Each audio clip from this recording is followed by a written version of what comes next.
Seja bem-vindo a mais uma aula do curso de Java da Universidade XTI. Na aula passada você aprendeu como utilizar o fluxo de repetição for. Esse fluxo é muitas vezes utilizado para percorrer elementos dentro de um array ou dentro de um array list. Para esse tipo de operação específica foi desenvolvido um for aprimorado, também conhecido como for each. Imagine a seguinte situação. Você tem um array de números pares que você deseja apresentar cada um desses números pares na tela do sistema.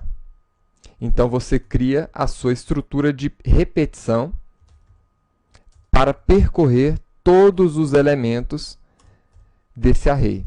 Então, inicializa a variável, verifica se se a sua variável é menor do que o número de elementos dentro do seu array e atualiza a sua variável. Dentro desse seu código, você recupera o número par de cada uma daquelas posições.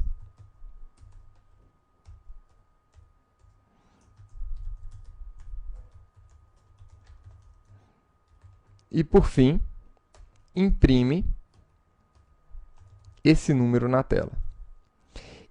Esse exemplo de operação é muito comum de se encontrar em vários programas. Vamos ver aqui o resultado.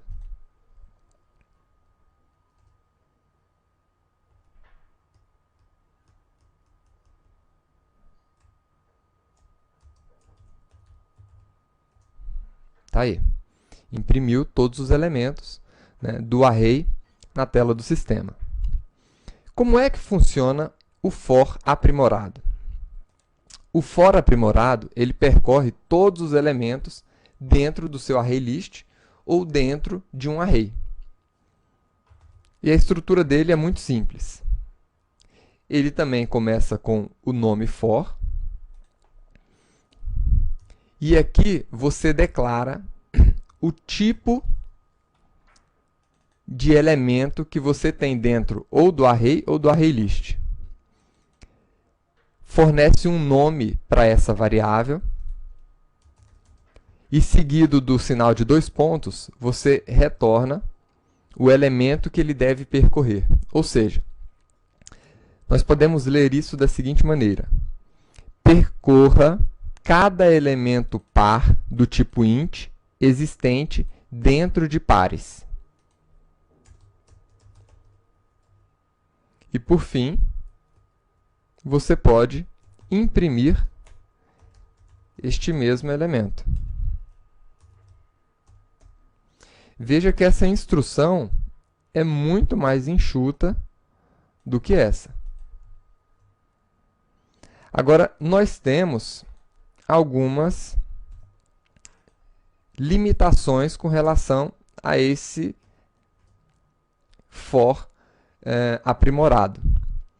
Por exemplo, aqui dentro nós não temos acesso àquela variável i que nós temos dentro do for tradicional. E uma outra peculiaridade, esse for aprimorado, ele só percorre os elementos para frente. Então, com o for tradicional, você consegue se mover dentro desses elementos para frente e para trás. Você tem controle total sobre o fluxo de execução do seu for. Tá? Aqui não.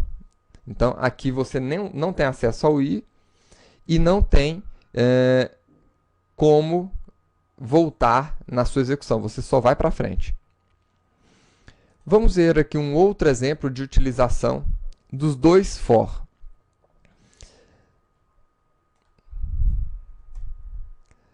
Imagine que você queira criar um array list e preencher esse array list com os números que você vai atualizar dentro do seu for. Então, vou criar aqui uma lista.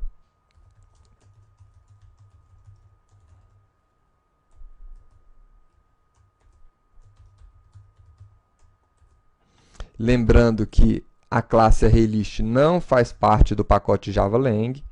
Isso significa que nós temos que importar ela aqui em cima.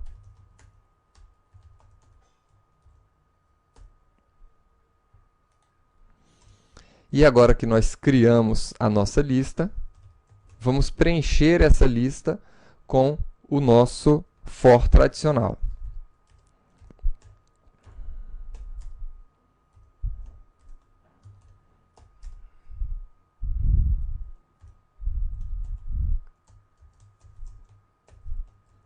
Aqui eu quero adicionar 10 números dentro da nossa lista.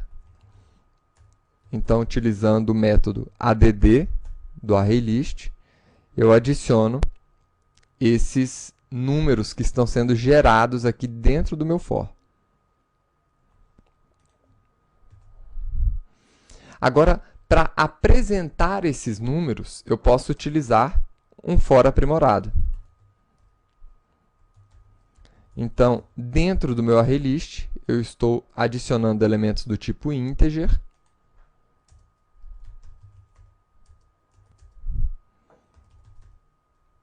E cada um desses elementos eu vou chamar de número. E aqui, em seguida, eu trago a minha listagem, né, ou o meu array. E, por fim, você pode imprimir esse elemento. Então, está aqui.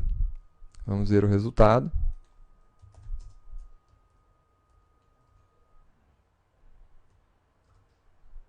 Está aí, os números de 0 a 9. Tá? Então, nessa aula você viu como trabalhar com o for aprimorado e as principais diferenças entre ele e o for tradicional. E vimos também aqui alguns exemplos de como preencher um ArrayList e de como apresentar as informações, sejam elas dentro de um ArrayList ou dentro de um array tradicional. Vejo você na próxima aula. Até lá!